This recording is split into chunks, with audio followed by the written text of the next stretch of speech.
도와주세요. 엄마가 아파요. 깊은 밤 사람 없는 으슥한 골목길 약국 앞에서 울며불며 약국 문을 두드리던 새 쌍둥이가 있었습니다. 그 아이들은 찢어진 바지와 점퍼를 입고 꽁꽁 언 손을 비비며 퍼렇게 변해버린 입술을 하고 져서 매서운 바람으로 이내 벌벌 떨고 있었습니다. 아이들이 안 되어 서진혁이 가까이 간 순간 진혁은 그만 그 자리에 주저앉고 말았습니다. 새쌍둥이의 얼굴은 자신의 어릴 적 얼굴과 너무나 닮아 있었기 때문입니다. 하지만 그는 아이를 가질 수 없는 몸이었습니다. 무정자증이 있었으니까요. 그런데 왜 지금 그의 눈앞에서 벌벌 떨고 있는 새쌍둥이들이 자신의 얼굴과 똑같은 모습을 하고 있는 걸까요? 도대체 이 아이들은 누구일까요? 이야기가 궁금하시다면 구독과 좋아요 눌러주세요.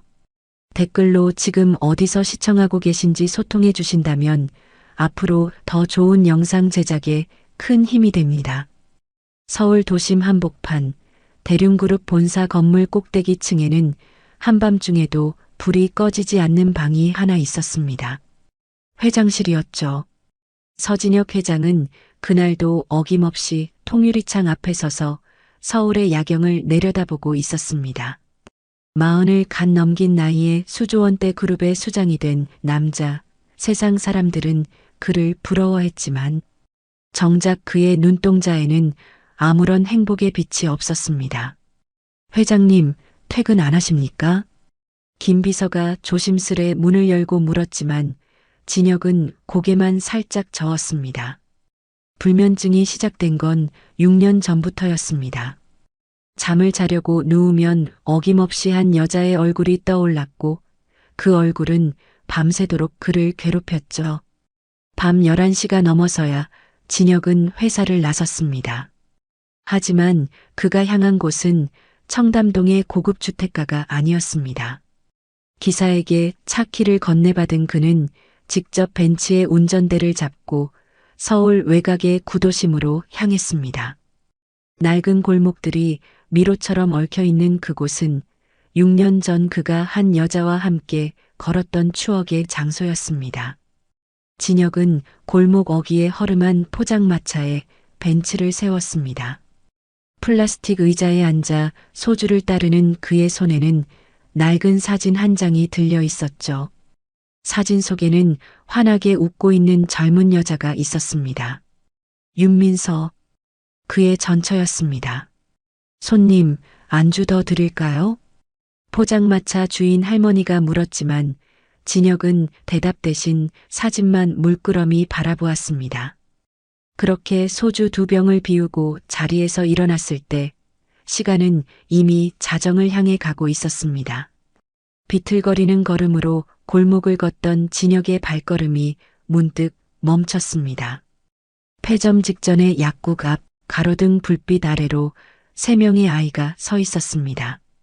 6살쯤 되어 보이는 남자아이 셋이었는데 찢어진 옷에 파랗게 언 손을 호호 불며 약국 유리문을 두드리고 있었습니다. 그중 한 아이가 울먹이며 중얼거렸습니다. 진혁은 자신도 모르게 아이들 쪽으로 발걸음을 옮겼습니다. 그때 또 다른 아이가 약국 안으로 들어가는 알바생의 옷자락을 붙잡았습니다. 저기요, 우리 엄마가 오늘 너무 아파요. 약 사러 나왔는데 돈이 모자라요. 아이의 말에 진혁의 가슴이 철렁 내려앉았습니다. 알바생은 난처한 표정으로 아이들을 바라보다가 결국 고개를 저으며 안으로 들어가 버렸습니다. 진혁은 천천히 아이들에게 다가갔습니다. 얘들아, 여기서 뭐하니? 아이들이 일제히 고개를 들었습니다. 그 순간 진혁은 온몸이 굳어버리는 것을 느꼈습니다. 가로등 불빛 아래 드러난 새 아이의 얼굴이 마치 자신의 어린 시절 사진을 그대로 복사해 놓은 것처럼 똑같았던 겁니다. 눈매, 코, 입술의 모양까지. 진혁은 숨이 막히는 것 같았습니다. 아저씨 누구세요? 한 아이가 경계하는 눈빛으로 물었습니다. 진혁은 떨리는 목소리로 대답했습니다. 나는 그냥 지나가던 사람이야. 배고프면 아저씨가 뭐 좀 사줄까? 하지만 아이들은 일제히 뒷걸음질을 쳤습니다. 엄마가 그랬어요. 모르는 사람한테는 맛있는 과자도 받는 거 아니래요. 가운데 아이가 날카롭게 소리쳤습니다. 그 말에 진혁은 가슴 한구석이 뭉클해지는 것을 느꼈습니다. 동시에 그는 가장 큰 아이의 귓불 뒤에서 무언가를 발견했습니다. 검은 반점이었습니다. 콩알만한 크기의 선명한 점이 자신의 귓불 뒤에 있는 것과 정확히 같은 위치에 박혀 있었습니다. 진혁의 손이 무의식적으로 자신의 귓불을 만졌습니다. 서가의 남자들에게만 대대로 내려오는 점. 아버지에게도 있었고 할아버지에게도 있었던 그 점이 저 아이에게도 있다는 것은 대체 무슨 의미란 말입니까? 얘들아, 잠깐만. 진혁이 손을 뻗었지만 아이들은 이미 골목 안쪽으로 뛰어가고 있었습니다. 그는 아이들의 뒤를 따라갔습니다. 벤치에 타라고 권유해봤지만 아이들은 더욱 경계하며 달아났죠. 구불구불한 골목을 지나 허름한 단칸방들이 늘어선 곳에 이르러서야 아이들의 모습이 사라졌습니다. 진혁은 그 자리에 멈춰 섰습니다. 더 이상 따라갈 수가 없었습니다. 떨리는 손으로 휴대폰을 꺼낸 진혁은 김 비서에게 전화를 걸었습니다. 김 비서, 나야. 지금 당장 조사해. 6년 전 이혼한 윤민서가 낳은 아이들이 있는지 있다면 나랑 친자 확인 검사를 즉시 진행해. 전화기 너머로 김 비서의 당황한 목소리가 들려왔지만 진혁은 더 이상 듣지 않았습니다. 그의 머릿속에는 오직 그 아이들의 얼굴만이 맴돌고 있었습니다. 같은 시각 골목 안쪽의 좁은 단칸방에서는 윤민서가 이불을 뒤집어 쓴 채 고통스럽게 몸을 웅크리고 있었습니다. 복부를 짓누르는 극심한 통증이 그녀를 괴롭히고 있었죠. 곁에는 방금 뛰어들어온 새쌍둥이가 걱정스러운 눈으로 엄마를 바라보고 있었습니다. 엄마, 우리 약 못 샀어. 미안해. 막내 강산이가 울먹였습니다. 민서는 이를 악물고 아이들에게 손을 내밀었습니다. 괜찮아, 우리 강산이. 엄마는 괜찮으니까 걱정 마. 하지만 그녀의 얼굴은 이미 핏기를 잃고 창백하게 질려 있었습니다. 만성신부전. 6년간의 고된 삶이 그녀의 몸에 남긴 상처였습니다. 한편 서울 강남의 고급 빌라에서는 서민태가 전화기를 붙들고 있었습니다. 대륜그룹 부사장이자 진혁의 사촌 동생인 그는 방금 자신이 회장 비서실에 심어둔 정보원으로부터 보고를 받은 참이었습니다. 뭐라고? 회장이 윤민서와 아이들을 조사하고 있다고? 민태의 눈빛이 차갑게 빛났습니다. 그는 다른 번호로 전화를 걸었습니다. 6년 전 그 의사, 단단히 관리해. 절대로 입 열면 안 돼. 전화를 끄는 민태의 입가에 음산한 미소가 번졌습니다.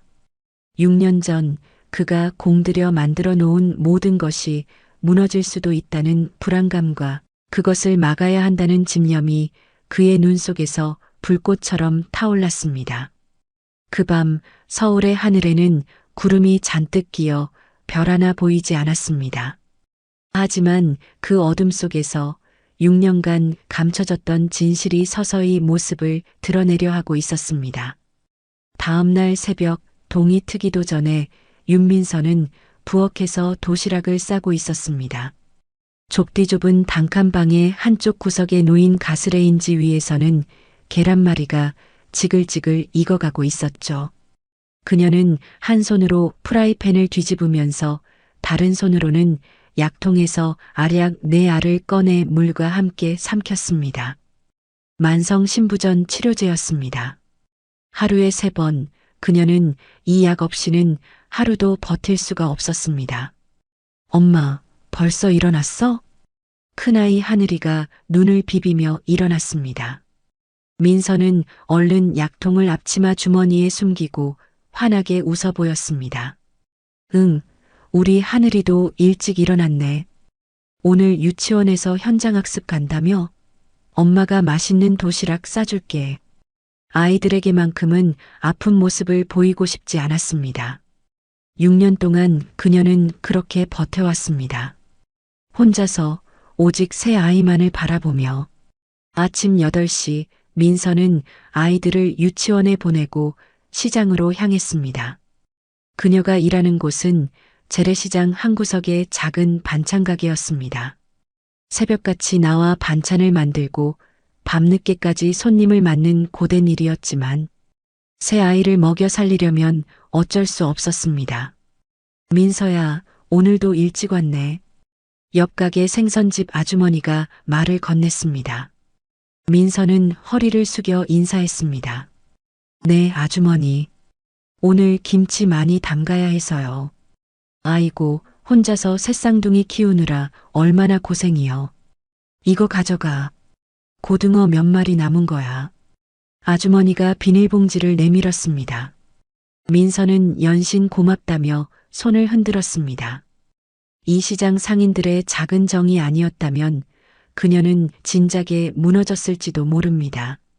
하지만 그날따라 손님이 없었습니다. 점심시간이 지나도록 반찬은 팔리지 않았고 민서의 얼굴에는 점점 그늘이 드리워졌습니다. 결국 그녀는 용기를 내어 단골 손님에게 다가갔습니다. 저기 사모님, 죄송한데요. 지난달 외상값 좀 받을 수 있을까요? 아이들 겨울 파카를 사줘야 해서요. 민서의 목소리는 떨리고 있었습니다. 하지만 손님은 귀찮다는 듯 손을 내저었습니다.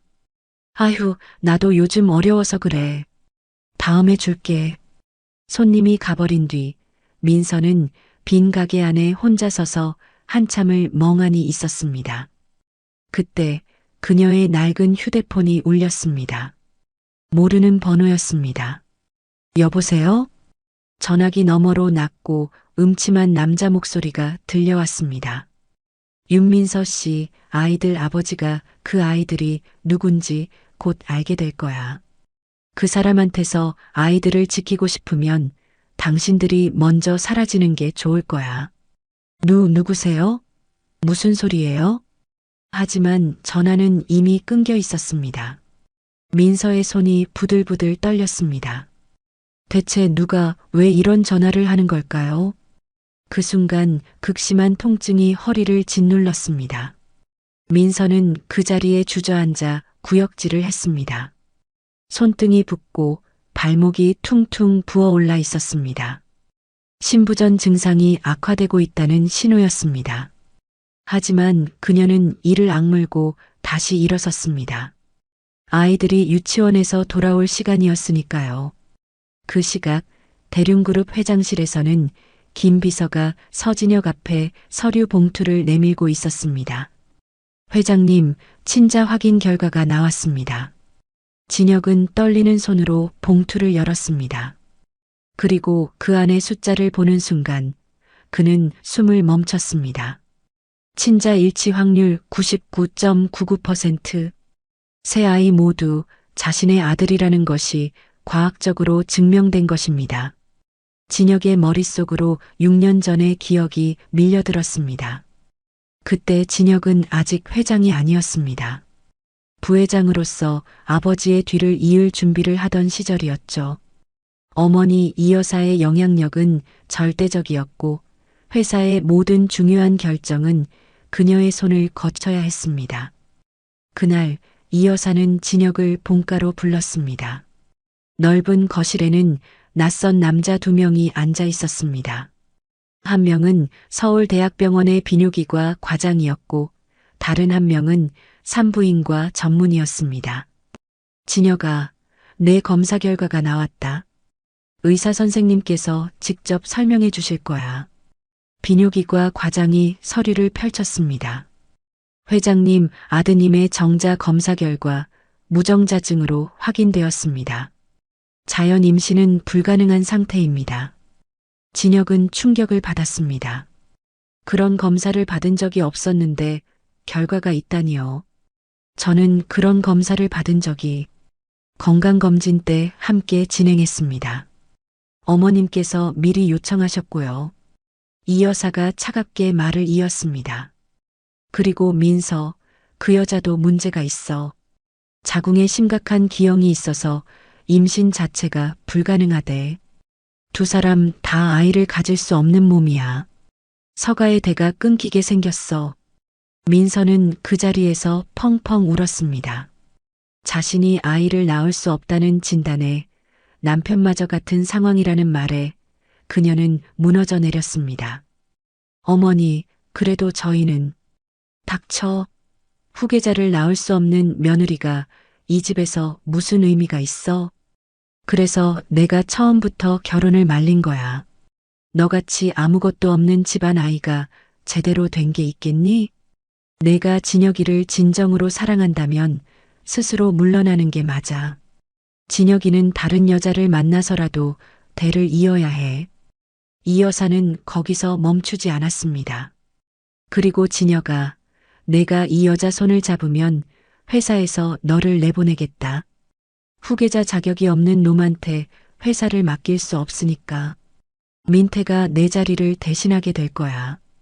진혁은 사면초가에 몰렸습니다. 사랑하는 아내와 평생 일궈온 회사 사이에서 선택을 강요받았습니다. 그때 민서가 먼저 입을 열었습니다. 여보, 저 떠날게요. 민서 씨, 무슨 소리야? 어머님 말씀이 맞아요. 저는 당신한테 아무것도 해줄 수 없는 여자예요. 아이도 못 낳고 당신 회사 자리까지 빼앗게 생겼잖아요. 저 때문에 당신이 모든 걸 잃으면 저는 평생 죄책감에 시달릴 거예요. 민서는 눈물을 흘리면서도 담담하게 말했습니다. 차라리 제가 떠날게요. 당신은 여기서 당신 자리를 지켜요. 그게 저를 위한 거예요. 진혁은 아무 말도 하지 못했습니다. 민서의 손을 잡아야 했습니다. 함께 떠나자고 말해야 했습니다. 하지만 그는 그러지 못했습니다. 수십 년간 어머니 밑에서 자란 그는 결정적인 순간에 나약했습니다. 평생 바쳐온 회사를 포기할 용기가 없었습니다. 그날 밤 민서는 짐을 싸서 집을 나갔습니다. 진혁은 현관 앞에 서서 그녀의 뒷모습을 바라보았습니다. 손을 뻗으면 잡을 수 있는 거리였는데 그는 끝내 손을 뻗지 못했습니다. 민서 씨의 현재 상황도 조사했습니다. 김 비서가 조심스레 다른 서류를 내밀었습니다. 몇 달 전부터 신장 쪽 진료를 받고 계신 것으로 확인됐습니다. 상태가 심각해 보입니다. 진혁은 서류를 움켜쥔 채 창밖을 바라보았습니다. 그녀가 얼마나 힘들게 살아왔는지 그 고통이 고스란히 느껴지는 것 같았습니다. 그날 오후 진혁은 민서가 사는 골목을 찾아갔습니다. 골목 어귀에 차를 세우고 멀찍이 서서 지켜보았습니다. 유치원에서 돌아온 새쌍둥이가 좁은 골목에서 뛰어노는 모습이 보였습니다. 하늘이가 동생들과 술래잡기를 하며 깔깔 웃고 있었습니다. 형아, 나 잡아봐. 바다가 소리쳤고 막내 강산이는 넘어져서 울음을 터뜨렸습니다. 그때 민서가 뛰어나와 강산이를 안아 올렸습니다. 우리 강산이 어디 다쳤어? 엄마가 호해줄게. 그 모습을 바라보는 진혁의 눈가가 촉촉해졌습니다. 저 아이들이 자신의 아들이었습니다. 6년 동안 아버지 없이 어머니 혼자의 힘으로 키워온 아이들이었습니다. 진혁은 더 이상 참을 수가 없었습니다. 그는 성큼성큼 골목 안으로 걸어 들어갔습니다. 그런데 그때 민서가 그를 발견하고 그날 밤 민서는 잠을 이루지 못했습니다. 좁은 단칸방 천장을 바라보며 낮에 찾아왔던 서진혁의 얼굴이 자꾸만 떠올랐기 때문입니다. 6년 전 자신을 버렸던 그 남자가 왜 이제 와서 나타난 걸까요? 그의 눈빛에서 읽었던 간절함은 대체 무엇이었을까요? 아이들 곁에서 뒤척이던 민서는 새벽녘에야 겨우 눈을 붙였습니다. 하지만 그 잠은 오래가지 못했습니다. 쿵쿵쿵. 새벽 5시 거친 문 두드리는 소리에 민서는 벌떡 일어났습니다. 심장이 쿵쾅거렸습니다. 이 시간에 누가 올 리가 없었습니다. 문을 열자 집주인 아저씨가 험악한 표정으로 서 있었습니다. 그의 뒤에는 덩치 큰 남자 2명이 팔짱을 끼고 있었죠. 윤민서 씨, 당장 나가요. 오늘 중으로 짐 빼. 네.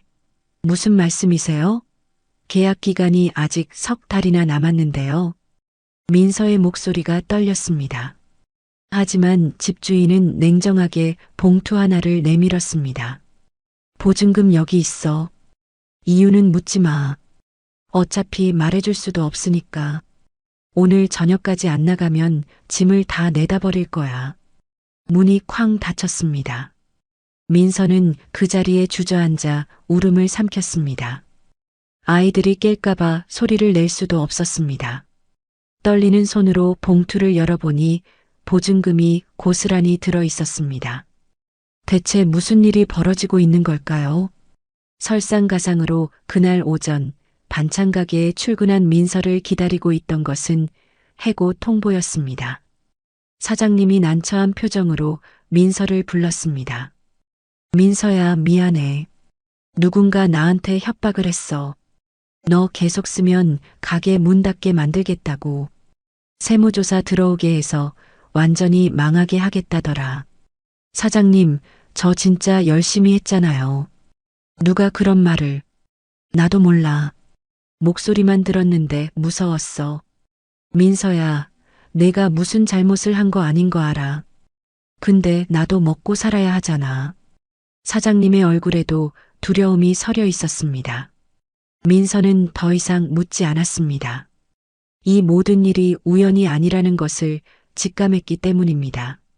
하루아침에 집에서 쫓겨나고 직장까지 잃다니 누군가가 조직적으로 자신을 노리고 있다는 것이 분명했습니다. 혹시 진혁 씨가? 아니야, 그 사람이 왜? 민서는 머리를 흔들었습니다. 하지만 다른 설명이 떠오르지 않았습니다. 민서는 떨리는 다리를 이끌고 아이들을 데리러 유치원으로 갔습니다. 갈 곳이 없었습니다. 그녀는 아이들 손을 잡고 거리를 헤맸습니다. 해가 지고 밤이 깊어가도 갈 곳은 나타나지 않았습니다. 결국 그녀가 찾은 곳은 동네 공원 벤치였습니다. 엄마, 우리 오늘 여기서 자요? 바다가 물었습니다. 민서는 억지로 웃어 보였습니다. 응, 오늘은 캠핑하는 거야. 재밌지? 하지만 11월의 밤 공기는 매서웠습니다. 민서는 아이들을 꼭 껴안고 밤을 새웠습니다. 그 다음 날도 상황은 나아지지 않았습니다. 며칠간 공원 벤치와 24시간 찜질방을 전전하는 생활이 계속되었습니다. 엄마, 우리 왜 맨날 이사해요? 나 우리 집 가고 싶어요. 하늘이가 물었습니다. 민서는 아이의 머리를 쓸어넘기며 눈물을 삼켰습니다. 응, 엄마가 더 좋은 집 구하고 있어. 조금만 참아, 응? 금방 좋은 집 찾을게. 그때 진혁은 김 비서에게 지시를 내리고 있었습니다. 민서 씨 근처에 사람 붙여. 멀리서 지켜보기만 해. 내가 직접 움직이면 더 위험해질 수 있어. 진혁은 민서가 쫓겨났다는 소식을 듣고 가슴이 찢어지는 것 같았습니다. 하지만 자신이 직접 나서면 상황이 더 악화될 수 있다는 것을 알았습니다. 누군가가 민서를 노리고 있다면 그 배후를 먼저 밝혀내야 했습니다.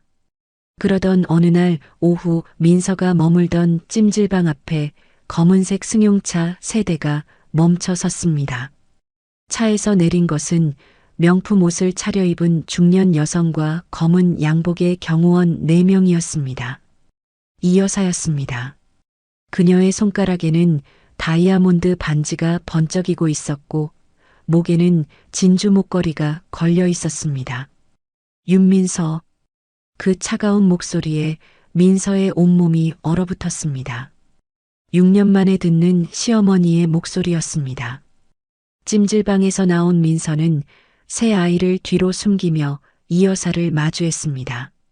이 여사의 시선이 삼둥이에게 향했습니다. 잠깐, 아주 잠깐 그녀의 눈빛이 흔들렸습니다. 손주들의 얼굴이 아들 진혁의 어린 시절과 너무나 닮아 있었기 때문입니다. 하지만 그 흔들림은 금세 사라졌습니다.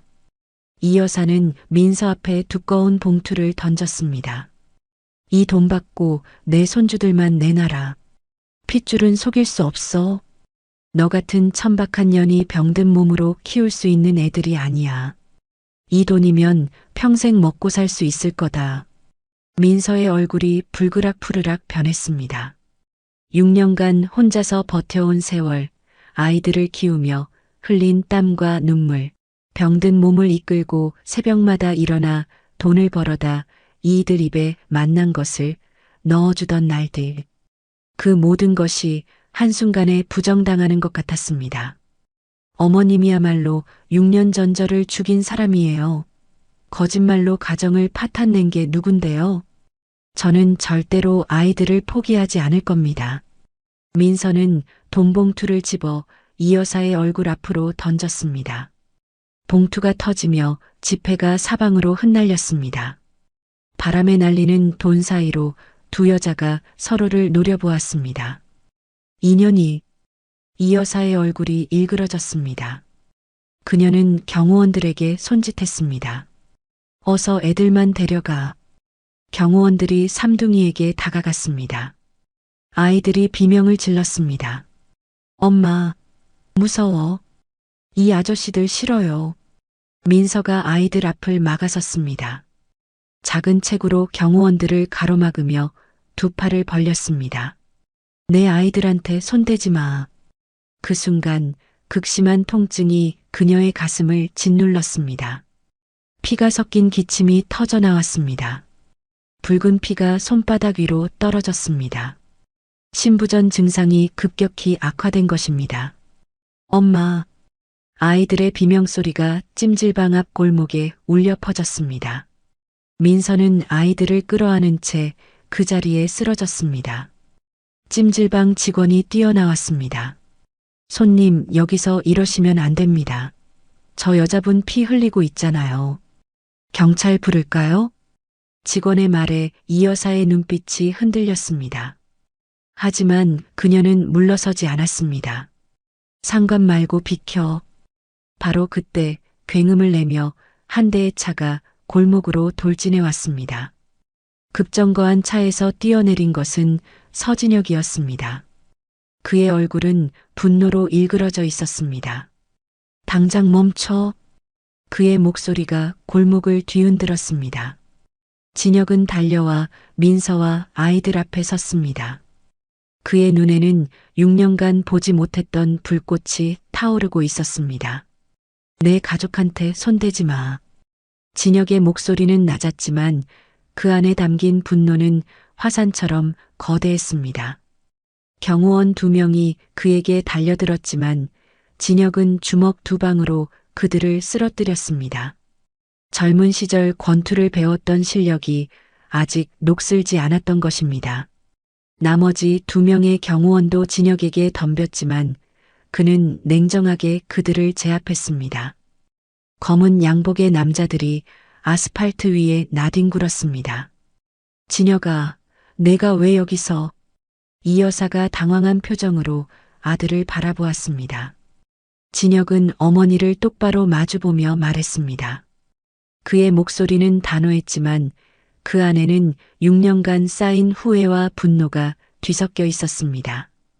어머니야말로 6년 전에 하셨던 실수를 오늘 또다시 저지르신 겁니다. 저는 이제 대륜그룹 회장이 아니라 이 아이들의 아버지입니다. 어머니가 뭐라고 하셔도 저는 이 사람들을 지킬 겁니다. 뭐라고? 내가 지금 어미한테 대드는 거야? 이 여사의 얼굴이 일그러졌습니다. 하지만 진혁은 더 이상 어머니의 눈치를 보지 않았습니다. 6년 전 어머니의 말에 휘둘려 민서를 버렸던 그 비겁한 자신은 더 이상 없었습니다. 저 아이들은 제 아이들입니다. 친자 확인까지 했어요. 이제부터 어머니가 뭐라고 하셔도 저는 이 가족을 포기하지 않을 겁니다. 진혁은 어머니를 등지고 쓰러진 민서를 안아 올렸습니다. 민서의 몸은 가볍고 야위었습니다. 6년간 얼마나 고생했는지가 그 작은 몸에 고스란히 담겨 있었습니다. 민서 씨, 정신 차려요. 지금부터 당신과 아이들, 내가 지킬게. 민서는 희미해지는 의식 속에서 진혁의 얼굴을 올려다보았습니다. 6년 전 자신을 외면했던 그 남자가 지금은 자신을 품에 안고 있었습니다. 꿈인지 현실인지 알 수가 없었습니다. 진혁은 민서와 삼둥이를 차에 태우고 서울 외곽의 안전가옥으로 향했습니다. 외부에 완벽히 격리된 별장이었습니다. 높은 담장과 철문으로 둘러싸인 그곳은 진혁이 비밀리에 마련해둔 피난처였습니다. 도착한 후 의사를 불러 민서의 상태를 확인했습니다. 일단 급한 불은 껐지만 근본적인 치료가 필요합니다. 신장 기능이 많이 떨어져 있어요. 정기적으로 투석을 받으셔야 합니다. 의사가 돌아간 후 민서는 소파에 앉아 진혁을 노려보았습니다. 아직 그를 믿을 수 없었습니다. 당신을 어떻게 믿어요? 당신은 6년 전 도망친 비겁한 사람이잖아요. 어머님이 저한테 뭐라고 했는지 알아요? 당신은 그냥 거기 서서 구경만 했잖아요. 나 혼자 쫓겨나는 거 그냥 두고 봤잖아요. 그 말에 진혁은 고개를 떨구었습니다. 할 말이 없었습니다. 6년 전 자신은 정말로 비겁했습니다. 어머니 앞에서 한마디도 하지 못하고 아내가 쫓겨나는 것을 그저 바라만 보았습니다. 그녀의 말이 모두 맞았습니다. 맞아. 나는 비겁했어. 그때 당신 손을 놓은 건 평생 후회하고 있어. 그래서 그 후로 매일 밤 잠을 못 잤어. 6년 동안 단 하루도 당신 생각을 안 한 날이 없었어. 진혁이 민서 앞에 무릎을 꿇었습니다. 재벌 회장이 수조원대 그룹의 수장이 거실 바닥에 무릎을 꿇었습니다. 하지만 이번에는 절대 도망치지 않을게. 내 생명을 걸고 약속할게. 당신과 아이들, 내가 끝까지 지킬게. 민서의 눈에서 눈물이 흘러내렸습니다. 6년간 혼자 버텨온 세월이 새벽마다 몰래 울었던 밤들이 아이들에게 아빠가 어딨냐는 질문을 받을 때마다 가슴이 찢어지던 그 고통이 한꺼번에 밀려오는 것 같았습니다.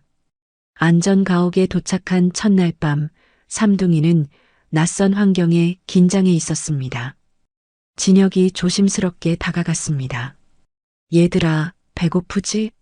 아저씨가 뭐 해줄까? 아저씨가 요리할 줄 알아요?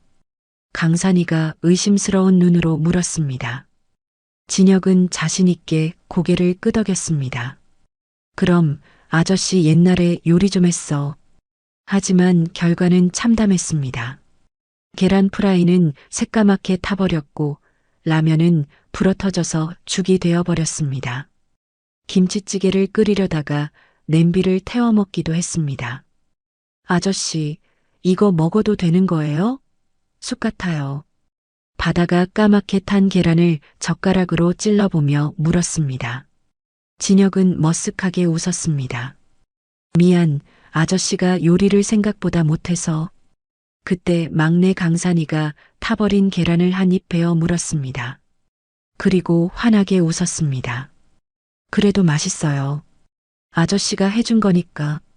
그 한마디에 진혁의 눈시울이 붉어졌습니다. 40년 넘게 살면서 이렇게 가슴이 뭉클한 적이 있었던가요? 하늘이가 조심스럽게 물었습니다. 아저씨, 혹시 아저씨가 우리 아빠예요? 진혁은 대답 대신 새 아이를 끌어안았습니다. 작은 아이들의 체온이 그의 가슴에 전해졌습니다. 주주총회를 일주일 앞둔 밤 안전가옥의 작은 방에서 진혁은 삼둥이의 머리맡에 앉아 있었습니다. 새아이가 새근새근 잠든 얼굴을 바라보며 그는 나지막이 속삭였습니다. 내일 아빠가 나쁜 사람들 혼내줄 거야. 우리 가족 아무도 못 건드리게. 아빠가 꼭 지켜줄게. 옆에서 지켜보던 민서가 조심스레 물었습니다. 그녀의 눈에는 복잡한 감정이 담겨 있었습니다. 저도 같이 가면 안 될까요? 6년 전에 하지 못했던 말이 있어요. 그때는 그냥 끌려나갔지만 이번에는 제 입으로 직접 말하고 싶어요. 진혁은 고개를 끄덕였습니다. 이번만큼은 혼자가 아니었습니다. 6년 전에는 서로의 손을 놓았지만 이제는 함께 맞서야 할 때였습니다. 그래, 같이 가자. 이번에는 끝까지 함께 싸울게. 주주총회 당일 아침, 서울 하늘은 잔뜩 흐려 있었습니다. 대륜그룹 본사 앞에는 수백 명의 취재진이 몰려 있었습니다. 서진혁 회장의 비자금 스캔들 의혹이 보도되면서 그룹의 운명이 이날 결정될 거라는 소문이 퍼져 있었죠. 카메라 플래시가 쉴 새 없이 터졌습니다. 총회장 안에서 서민태는 승리를 확신하며 냉소적인 미소를 짓고 있었습니다. 그의 옆에는 그를 지지하는 이사들이 앉아 있었습니다. 오늘 형은 끝장이야. 내가 준비한 자료들이면 충분해. 민태가 중얼거렸습니다. 그는 이미 주요 주주들을 포섭해 놓은 상태였습니다. 이 여사도 총회장 한쪽에 앉아 있었습니다. 그녀의 표정은 굳어 있었습니다. 며칠 전 진혁에게 들은 말이 계속 머릿속을 맴돌았습니다. 민태가 해임안을 상정하려고 마이크를 잡는 순간 총회장 문이 열렸습니다. 서진혁이 들어섰습니다.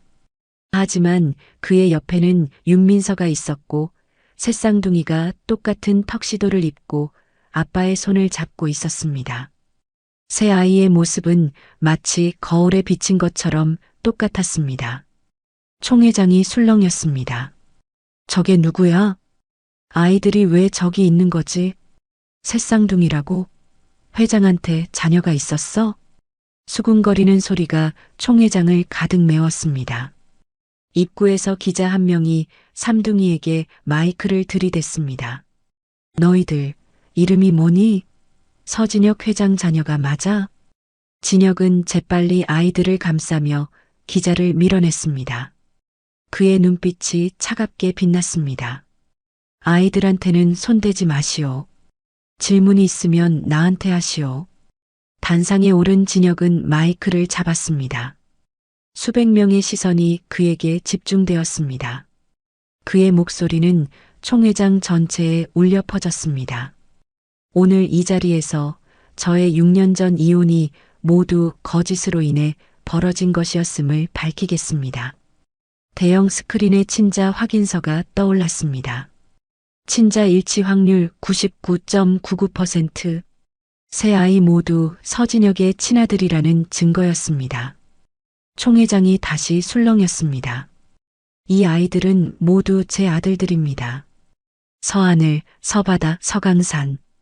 6년 전 누군가의 조작으로 저는 아내와 헤어졌고 아이들의 존재조차 몰랐습니다. 그 6년 동안 아내는 홀로 새 아이를 키우며 병까지 얻었습니다. 민태가 벌떡 일어섰습니다. 그의 얼굴이 일그러져 있었습니다. 어디서 근본 없는 아이들을 데려와서 쇼를 하는 거야. 친자 확인서? 그런 거 위조하는 건 일도 아니잖아. 진혁은 차갑게 민태를 바라보았습니다. 그의 눈에는 6년간 쌓인 분노가 담겨 있었습니다. 근본 없는 건 조작된 진단서로 가족을 파괴하고 그룹을 찬탈하려 한 너의 탐욕이야, 민태야. 스크린이 바뀌었습니다. 녹음 파일이 재생되기 시작했습니다. 의사 양반, 내 말대로만 써. 서진혁이 무정자증이라고. 그 여자도 불임이라고 적어.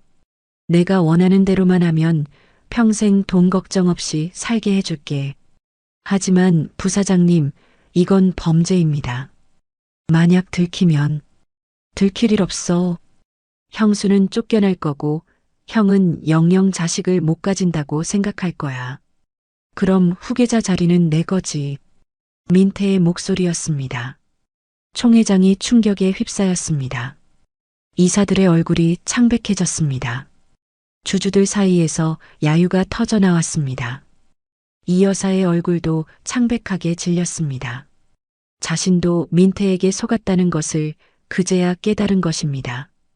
녹취록이 재생되는 동안 그녀의 표정이 점점 일그러졌습니다. 민태야, 내가 나까지 속인 거야? 그 진단서가 조작이었다고? 이 여사가 떨리는 목소리로 물었습니다. 민태는 대답하지 못했습니다. 그의 얼굴에서 혈기가 빠져나갔습니다. 진혁이 어머니를 향해 말했습니다. 그의 목소리에는 원망과 슬픔이 뒤섞여 있었습니다.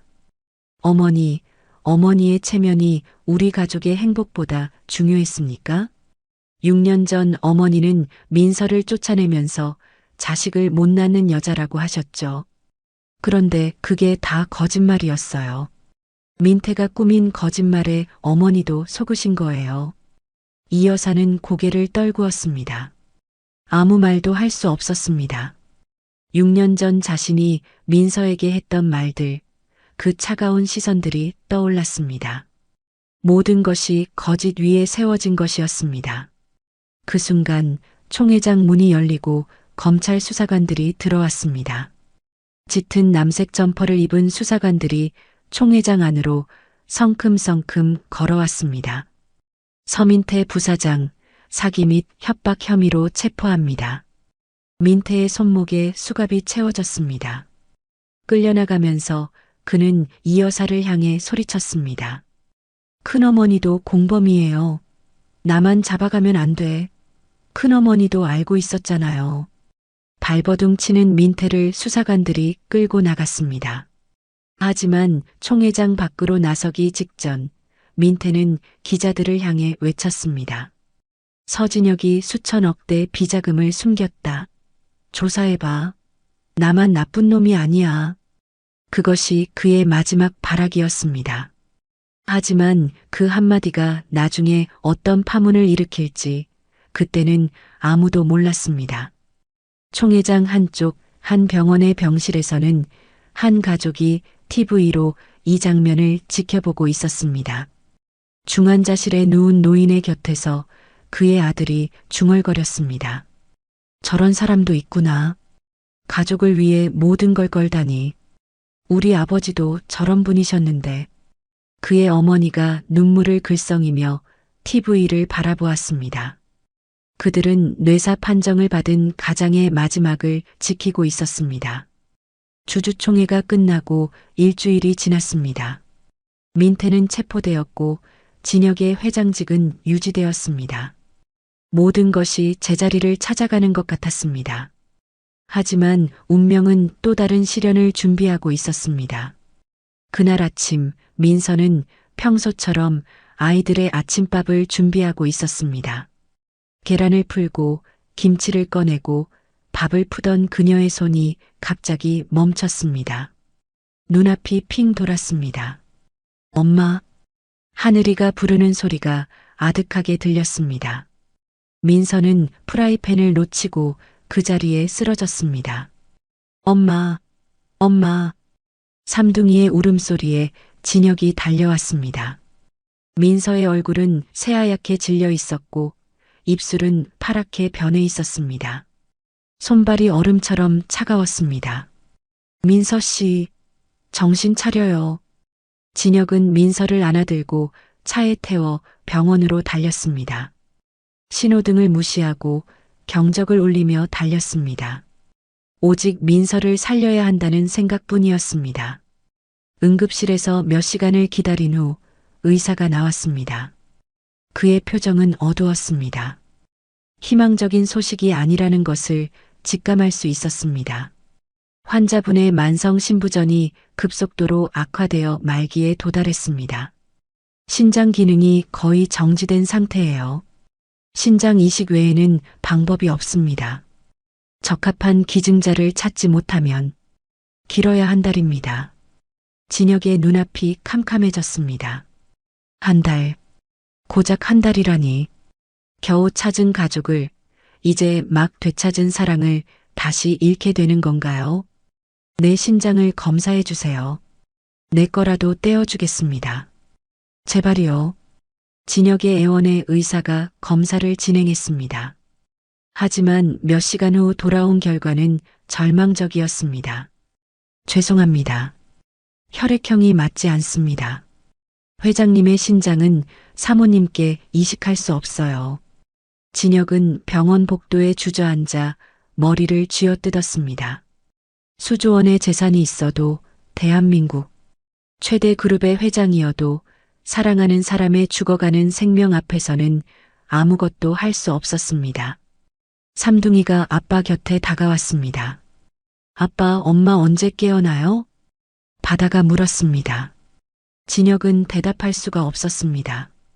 강산이가 병실 문 앞에서 엄마를 바라보며 중얼거렸습니다. 엄마, 일어나면 아빠가 맛있는 거 해준대. 이번엔 안 태운대. 그 순간 검찰 수사관들이 병원으로 들이닥쳤습니다. 민태가 퍼뜨린 비자금 의혹 때문이었습니다. 서진혁 회장님, 비자금 횡령 혐의로 긴급 소환합니다. 함께 가시죠. 진혁은 수사관들을 노려보았습니다. 그의 눈에서는 눈물이 흘러내리고 있었습니다. 내 아내가 죽어가고 있어요. 한 달밖에 못 산대요. 회사가 무너지든 내 목에 수갑을 채우든 상관없어요. 나는 이 여자를 떠날 수 없습니다. 수사관들이 당혹스러운 표정을 지었습니다. 재벌 회장이 병원 복도에서 눈물을 흘리며 애원하는 모습은 그들도 처음 보는 것이었습니다. 회장님, 저희도 일을 해야 합니다. 협조해 주셔야. 며칠만요.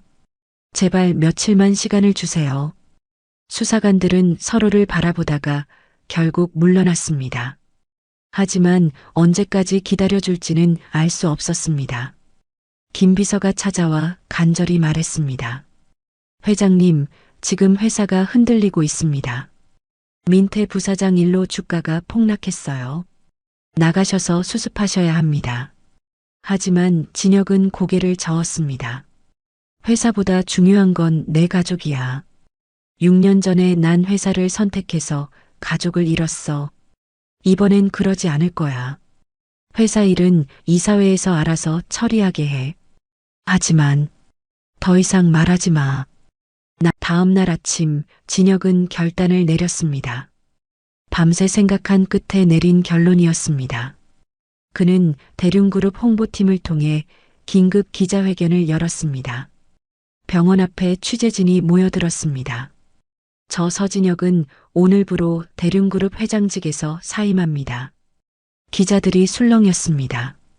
하지만 진혁의 말은 거기서 끝나지 않았습니다. 또한 제 소유의 모든 주식과 재산을 사회에 환원할 것임을 선언합니다. 더 이상 저는 대륜그룹의 회장이 아닙니다. 취재진이 경악했습니다.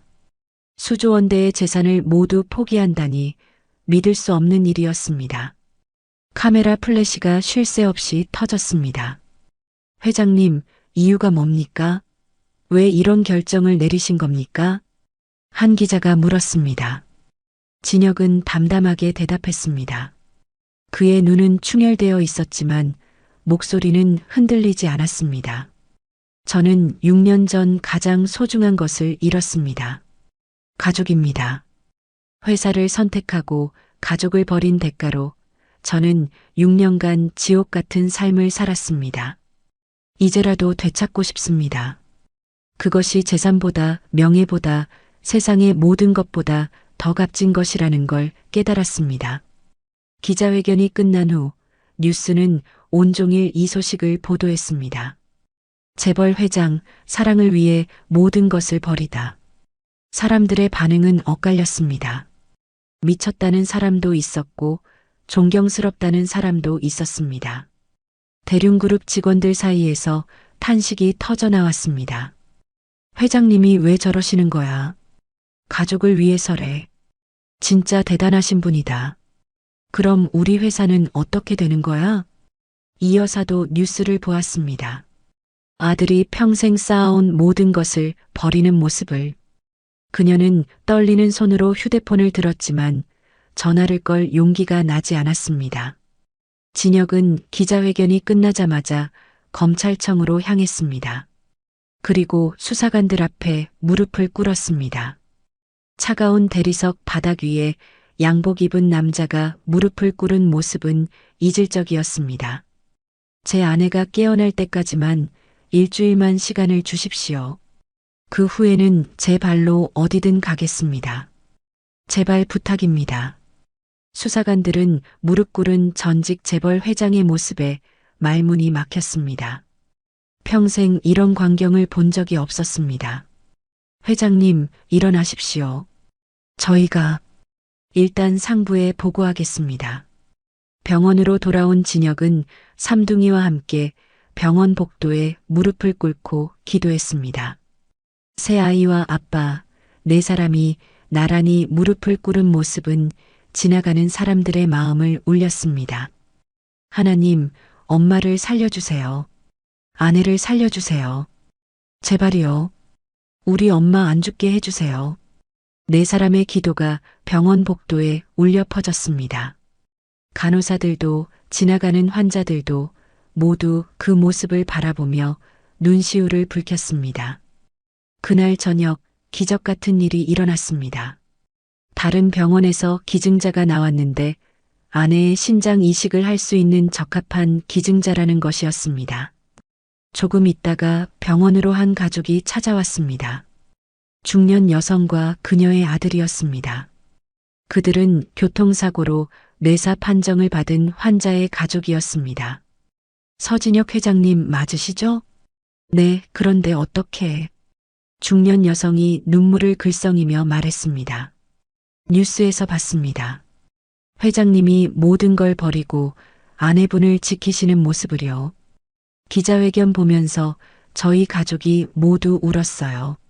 저희 아버지도 가족을 위해 모든 걸 버린 분이셨어요. 평생 농사 지으시면서 저희 삼남매 대학 보내시느라 본인은 아무것도 없이 사셨죠.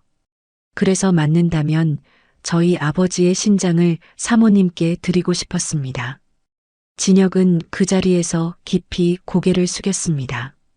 이마가 바닥에 닿을 정도로 절을 했습니다.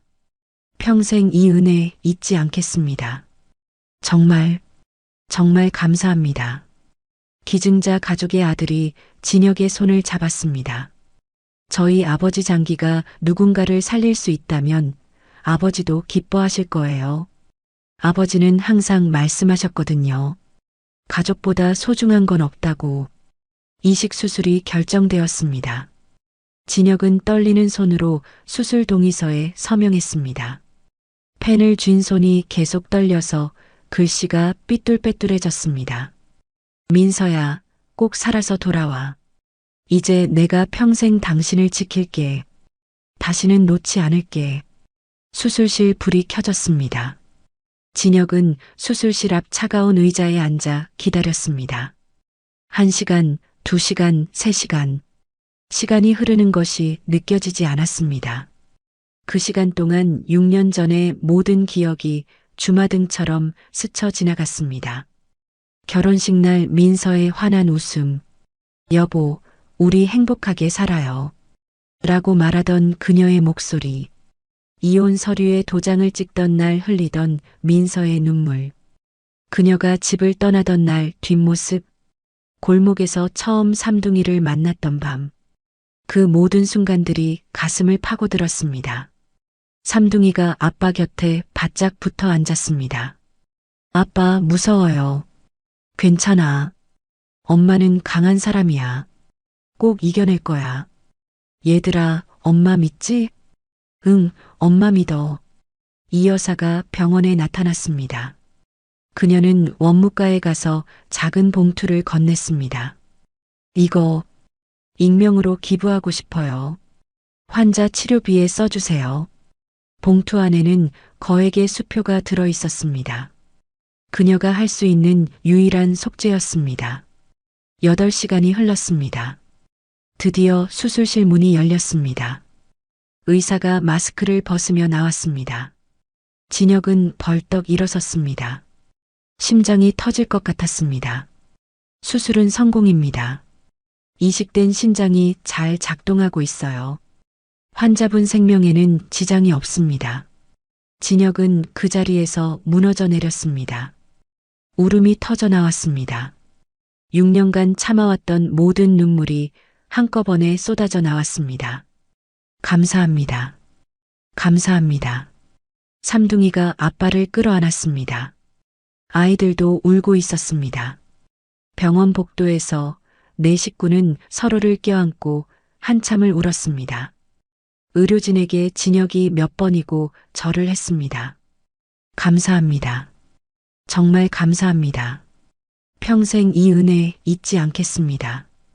1년이 흘렀습니다. 계절이 4번 바뀌고 세상도 많이 변했습니다. 하지만 가장 크게 변한 것은 서진혁의 삶이었습니다. 서울 외곽의 한적한 마을에 작은 카페가 하나 문을 열었습니다. 낡은 창고를 개조해서 만든 아담한 공간이었습니다. 간판에는 새벽별이라는 이름이 정갈한 글씨로 적혀 있었죠. 문을 열면 커피 향이 은은하게 퍼졌고 창문으로는 따스한 햇살이 들어왔습니다. 카페 안에서는 캐주얼한 셔츠를 입은 중년 남자가 커피를 내리고 있었습니다. 서진혁이었습니다. 더 이상 재벌 회장이 아닌 작은 카페의 사장이 된 그의 얼굴에는 평화로운 미소가 번져 있었습니다. 수조원대의 재산을 모두 포기하고 얻은 것은 돈으로는 살 수 없는 행복이었습니다. 여보, 아메리카노 나왔어요. 앞치마를 두른 여자가 밝게 외쳤습니다. 윤민서였습니다. 1년 전에 창백한 얼굴은 온데간데 없이 사라지고 혈색 좋은 건강한 모습이었습니다. 신장 이식 후 꾸준히 회복한 그녀는 이제 진혁과 함께 카페를 운영하고 있었습니다. 잠깐만. 휘핑크림 올릴게. 진혁이 커피잔에 휘핑크림을 올리며 대답했습니다. 부부의 다정한 모습에 카페의 단골 할머니가 미소 지었습니다. 사장님 부부 보면 우리 젊은 시절 생각나요. 저렇게 다정한 부부는 요즘 보기 힘들지. 참 보기 좋아. 할머니 감사합니다. 오늘도 팥빙수 드실 거죠? 민서가 웃으며 물었습니다. 그래, 여기 팥빙수가 제일 맛있어. 카페 한쪽 테이블에서는 초등학생이 된 삼둥이가 숙제를 하고 있었습니다. 1년 사이에 아이들도 많이 자랐습니다. 유치원생이었던 아이들이 이제는 초등학교 1학년이 되었습니다. 아빠, 이 문제 모르겠어요. 바다가 손을 들었습니다. 진혁이 에이프런을 턱에 걸고 다가가 바다의 옆에 앉았습니다. 어디 보자. 아, 이건 이렇게 푸는 거야. 여기 숫자를 먼저 더하고. 하늘이가 옆에서 끼어들었습니다. 아빠, 나도 가르쳐줘요. 그래, 다 같이 하자. 강산이가 갑자기 일어나서 손님들에게 외쳤습니다. 우리 아빠가 만든 커피가 제일 맛있어요. 여러분도 드셔보세요.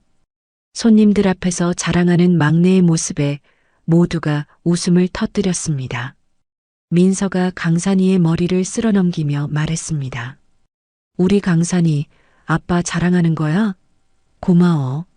저녁 무렵 카페 문이 열리고 익숙한 얼굴이 들어왔습니다. 김비서였습니다. 아니, 이제는 김이사였습니다. 진혁이 물러난 후 대륜그룹의 이사가 된 그는 한 달에 한 번씩 이 카페를 찾았습니다. 회장님, 아니 사장님, 잘 지내시죠? 진혁이 환하게 웃으며 그를 맞았습니다. 김비서, 아니 이제 김이사지? 어서 와. 커피 한잔 할래?